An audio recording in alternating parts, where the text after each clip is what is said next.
ನಮ್ಮ ಇವಾಗ ಓದ್ತಾ ಇರುವ ಪುಸ್ತಕದ ಹೆಸರು ದ ಬೆಸ್ಟ್ ಟೀಚರ್, ಕಲಿಸು ಗುರುವೆ ಕಲಿಸು, doctor Virupaksha Devaramane sir ಬರ್ದಿರುವಂತದ್ದು. So ಯಾವ ಚಾಪ್ಟರ್ ನ ಓದ್ತಾ ಇದೀವಿ ಅಂತ ಅಂದ್ರೆ, ಸೊ ಚಾಪ್ಟರ್ ನ ಹೆಸರು ಬಂದ್ಬಿಟ್ಟು ಟೀ ಕಪ್.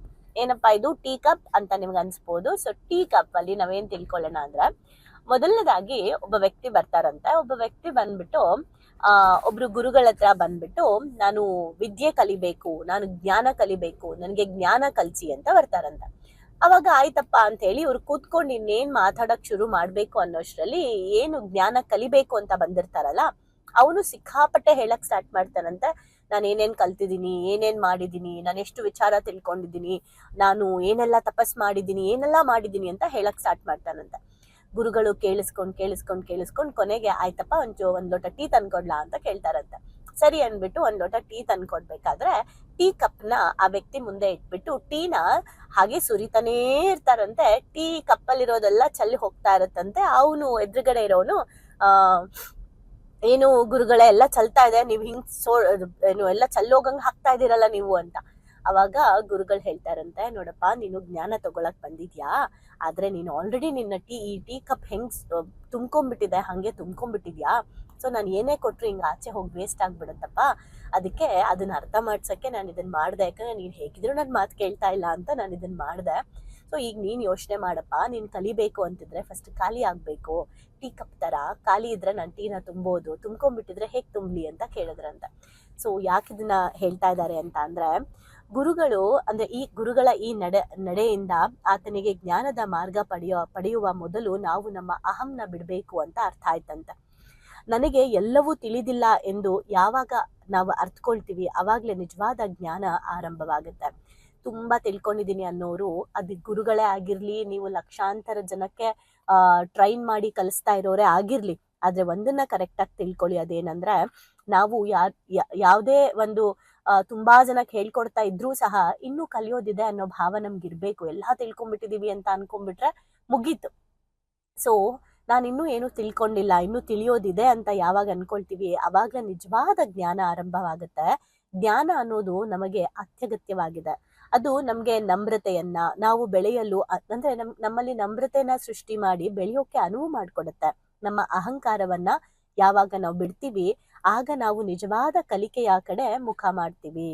ನಾವು ನಮ್ರತೆಯಿಂದ ಗಮನಿಸತೊಡಗಿದಾಗ ಕೆಲವು ಶಿಕ್ಷಕರ ತರಗತಿಗಳಲ್ಲಿ ವಿದ್ಯಾರ್ಥಿಗಳು ಏಕೆ ಮೈಯೆಲ್ಲ ಕಿವಿಯಾಗಿಸ್ಕೊಂಡು ಪಾಠ ಕೇಳ್ತಾರೆ, ಯಾಕೆ ಕೆಲ ಶಿಕ್ಷಕರ ತರಗತಿಗಳನ್ನ ಯಾವ ವಿದ್ಯಾರ್ಥಿಗಳು ತಪ್ಪಿಸ್ಕೊಳ್ಳಕ್ ಇಷ್ಟಪಡಲ್ಲ, ಕೆಲ ಶಿಕ್ಷಕರು ಯಾವ ಮನೆಗೆಲಸವನ್ನ ನೀಡಿದ್ರು ಕೂಡ ಮಕ್ಕಳು ಅದನ್ನ ಚೆನ್ನಾಗಿ ಮಾಡ್ಕೊಂಡು ಹೋಗ್ತಾರೆ, ಯಾಕೆ ಕೆಲ ಶಿಕ್ಷಕರ ವಿದ್ಯಾರ್ಥಿಗಳು ಯಾವಾಗ್ಲೂ ಆ ಶಿಕ್ಷಕರಿಂದ ಸುತ್ತಾ ಇರ್ತಾರೆ, ಕೆಲ ಶಿಕ್ಷಕರನ್ನು ದಶಕಗಳ ನಂತರವೂ ಹಳೆಯ ವಿದ್ಯಾರ್ಥಿಗಳು ಯಾಕೆ ಹುಡುಕೊಂಡು ಬರ್ತಾರೆ ಅಂತ ಅರ್ಥ ಆಗುತ್ತೆ. ಆ ಎಲ್ಲಾ ಶಿಕ್ಷಕರು ನಮಗಿಂತ ಹೆಚ್ಚಿನ ಪದವಿ ಪಡೆದಿರಬಹುದು, ಶಿಕ್ಷಣ ಕ್ಷೇತ್ರದಲ್ಲಿ ಯಾವ ಪದಕ ಪಡೆಯದೇ ಹೋಗಿರಬಹುದು, ಅವರು ಹೆಚ್ಚಿನ ಪದವಿ ಪಡೆದಿರಬಹುದು, ಹಾಗೆ ಏನು ಪಡೆದೇನೂ ಕೂಡ ಹೋಗಿರ್ಬಹುದು. ಆದ್ರೆ ಅವರು ವಿದ್ಯಾರ್ಥಿಗಳ ಹೃದಯ ಗೆದ್ದವರಾಗಿದ್ದಾರೆ. ಅವರಿಂದ ಕಲಿಯಲು ನಾವು ಖಾಲಿ ಕಪ್ಗಳಾಗ್ಬೇಕಲ್ವಾ ಅಂತ. ನೋಡಿ, ನಿಜವಾಗ್ಲೂ ಇವತ್ಗೂ ಅನ್ಸುತ್ತೆ, ನೀವು ಯೋಚನೆ ಮಾಡಿ, ಯಾರೇ ಆಗಿರ್ಬೋದಾಯ್ತಾ, ಯಾವಾಗ್ಲೂ ನಂಗೆಲ್ಲ ಗೊತ್ತಿದೆ ಅನ್ನೋದನ್ನ ಬಿಟ್ಟು ನೀವು ಏನಾದ್ರೂ ಅಂದ್ರೆ ನೀವೊಂದು ಶಿಕ್ಷಕರಾಗಿರಿ ಆಯ್ತಾ, ನೀವು ಶಿಕ್ಷಕರೇ ಆಗಿರಿ ಅಥವಾ ನೀವೊಂದು ಜ್ಞಾನ ಸಂಪಾದನೆ ಮಾಡುವಂತದ್ದಾಗಿರ್ಲಿ, ಅಥವಾ ನೀವ್ ಏನೋ ಇನ್ನೊಬ್ರಿಗೇನೋ ಹೇಳ್ಕೊಡ್ತಿದ್ದೀರಾ ಅನ್ಕೊಳ್ಳಿ, ಅಥವಾ ಏನೋ ಒಂದು ನೀವು ಟೀಚ್ ಮಾಡ್ತಿದ್ದೀರಾ ಅನ್ಕೊಳ್ಳಿ. ನೀವ್ ಏನೇ ಟೀಚ್ ಮಾಡುವಂತ ವ್ಯಕ್ತಿ ಆಗಿದ್ರೂ ಸಹ ನೀವೇನಾದ್ರೂ ಇನ್ನೊಬ್ರು ಮಾತನ್ನ ಕೇಳಿಸ್ಕೊಂಡು ಇನ್ನೊಬ್ರು ಏನ್ ಹೇಳ್ತಾರೆ ಅದರಿಂದ ಇನ್ನೇನೋ ಕಲಿಯಕ್ಕಿದ್ಯಾ ಅಂತ ಒಂದು ಪುಟ್ಟು ಮಗು ಮಾತಾಡ್ದಾಗ್ಲೂ ನೀವು ಕಲಿಯುವಂತ ಆಸಕ್ತಿ ನೀವೇನಾದ್ರು ತೋರಿಸಿದ್ದೆ ಆದ್ರೆ ನೀವು ನಿಜವಾದ ಶಿಕ್ಷಕರಾಗ್ತೀರಾ. ಸೊ ಯಾಕೆ ಇದನ್ನ ಹೇಳ್ತಾ ಇದ್ದೀನಿ ಅಂದ್ರೆ, ನನಗ್ ಗೊತ್ತು, ನಾನು ಓದಿದೀನಿ, ನಾನ್ ಟೀಚರು, ನಾನ್ ದೊಡ್ಡೋಳು, ನಾನ್ ಕಲ್ತಿದ್ದೀನಿ, ನಾನ್ ಹೇಳ್ದಂಗ್ ಕೇಳು ಅಂತ ಯಾರು ಹೇಳ್ತಾರೆ ಅವ್ರು ಶಿಕ್ಷಕರಲ್ವೇ ಅಲ್ಲ, ಗುರುಗಳಲ್ವೇ ಅಲ್ಲ. ಸೊ ಹಾಗಾಗಿ ಯಾವಾಗ್ಲೂ ನಾವು ಒಬ್ಬ ವ್ಯಕ್ತಿಯಿಂದ ಕಲಿಬೇಕು ಅಂದ್ರೆ ಟೀ ಕಪ್ ಖಾಲಿ ಇರೋ ಹಾಗೆ ನಾವು ಖಾಲಿ ಇರಬೇಕು. ಹಾಗೆ ನೀವು ಒಳ್ಳೆ ಗುರುಗಳಾಗ್ಬೇಕು ಅಂತ ಅಂದ್ರೆ ಇನ್ನೂ ಕಲಿಯೋದಿದೆ ಅನ್ನೋಂತಹ ಒಂದು ಮನಸ್ಥಿತಿ ನಮ್ಮಲ್ಲಿರ್ಬೇಕು. ಅಹಂಕಾರವನ್ನ ತ್ಯಜಿಸಿ ನಾವು ಸರೆಂಡರ್ ಆದಾಗ ಮಾತ್ರ ಜ್ಞಾನ ನಮ್ಮ ಒಳಗಡೆ ಬರುತ್ತೆ. ಸೊ ಹಾಗಿದ್ರೆ ನೀವು ಎಲ್ಲ ತುಂಬಿಕೊಂಡು ಬಂದಿದ್ರ, ಏನಾದ್ರು ಕಲಿಬೇಕು ಅಂತ ಎಲ್ಲಾದ್ರೂ ಹೋಗಿದ್ರ, ಅಥವಾ ನೀವು ಇಡೀ ಜೀವನದಲ್ಲಿ ಇಂತಹ ಒಬ್ಬ ವ್ಯಕ್ತಿ ನಮ್ಮ ಲೈಫಲ್ಲಿ ಎಲ್ಲ ತಿಳ್ಕೊಂಡಿದ್ರು, ಇನ್ನೂ ತಿಳ್ಕೋಬೇಕು ಅನ್ನೋ ಆ ಹಂಬಲ್ನೆಸ್ ಇರುವಂತಹ ಯಾರಾದ್ರೂ ಗುರುಗಳನ್ನ ನೀವು ನಿಮ್ಮ ಎಂಟೈರ್ ಜೀವನದಲ್ಲಿ ಭೇಟಿ ಆಗಿದ್ರೆ ಆ ಗುರುಗಳ ಹೆಸರನ್ನ ಹಾಕಿ ಅಂಡ್ ನಿಮಗೆ ಯಾಕೆ ಅವ್ರು ಇಷ್ಟ ಅಂತ ಹಾಕಿ ಅವರೆಲ್ರಿಗೂ ಒಂದು ಗ್ರಾಟಿಟ್ಯೂಡ್ ಹೇಳೋಣ. Thank you. ಭಾವನೆ ಬೆಳಗಂದ್ರೆ ಶಾಲೆಗೆ ಬಂದು ತುಂಬಾ ಖುಷಿ ಆಯ್ತು. ಲೈಫಲ್ಲಿ ತುಂಬಾ ಅಂದ್ರೆ ತುಂಬಾ ಕ್ಲಾರಿಟಿ ಬಂದಿದೆ. ತುಂಬಾನೇ ಬದಲಾವಣೆ ಆಗಿದೆ. ನಂಗೆ ತುಂಬಾ ಖುಷಿ ಇದೆ ನಾನು ಇಲ್ಲಿಗೆ ಬಂದಿರೋದು. ನನಗೆ ತುಂಬಾ ಖುಷಿ ಆಗ್ತದೆ. ಪ್ರತಿಯೊಂದಕ್ಕೂ ಸ್ಫೂರ್ತಿ ಸಿಕ್ಕಿದೆ, ನೆಮ್ಮದಿ ಸಿಕ್ಕಿದೆ. ಒನ್ ವರ್ಡ್ ಅಲ್ಲಿ ಹೇಳ್ಬೇಕಂದ್ರೆ ಇಟ್ ಈಸ್ ಅಲ್ಟಿಮೇಟ್. ಲೈಫ್ ತುಂಬ ಕಾಂಪ್ಲಿಕೇಟ್ ಅಂದ್ಕೊಂಡಿದ್ದೆ, ಬಟ್ ಈ ಕ್ಲಾಸಿಗೆ ಸೇರಿದ್ಮೇಲೆ ತುಂಬ ಈಸಿಯಾಗಿ ಅರ್ಥಪೂರ್ಣವಾಗಿ ಹೇಗೆ ಜೀವಿಸ್ಬೇಕು ಅನ್ನೋದು ಗೊತ್ತಾಯ್ತು. ಆಕ್ಚುಲ್ ಆಗಿ ನಂಗೆ ತುಂಬಾ ಖುಷಿ ಇದೆ ನಾನು ಇಲ್ಲಿಗೆ ಬಂದಿರೋದು. ಈ ಒಂದು ವರ್ಕ್ಶಾಪ್ ಬಂದಿರೋ ಉದ್ದೇಶ ಅಂದರೆ ತಾರಾ ಮೇಡಮು ಏನೇ ಕೊಟ್ಟರು ಒಂದು ಅದ್ಭುತವಾಗಿ ಸ್ಪೆಷಲ್ ಆಗಿ ಕೊಡ್ತಾರೆ ಅನ್ನೋ ನಂಬಿಕೆ ಇದೆ. ಈ ಒಂದು ವರ್ಕ್ಶಾಪಲ್ಲಿ ಇನ್ನೂ ಅದ್ಭುತವಾಗಿ ಸಿಗ್ತದೆ ಅಂತ ನಂಬ್ಕೊಂಡು ಬಂದಿದ್ದೀನಿ. ಖಂಡಿತ ಆಗುತ್ತೆ.